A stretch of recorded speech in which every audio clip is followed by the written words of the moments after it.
This is the Lone Crater YouTube. We hope this video helps. In this video, I will show you how to replace your Honda Accord key fob battery. First, let's gather our essential tools.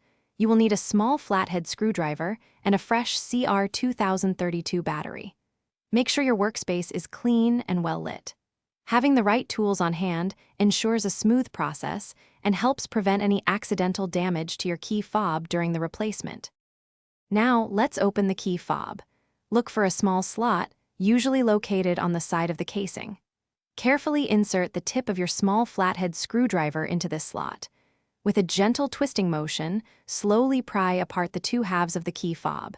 Take your time and apply steady, even pressure to avoid scratching or damaging the plastic casing. With the key fob open, it's time to replace the battery. First, observe how the old battery is oriented.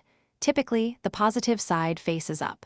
Use your screwdriver to gently lift and remove the old CR2032 battery.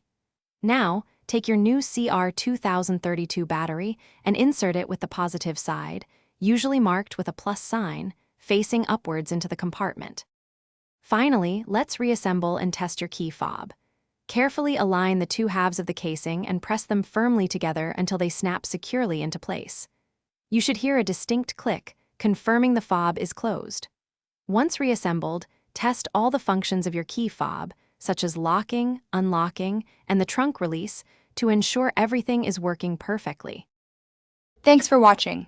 Consider subscribing if we helped you.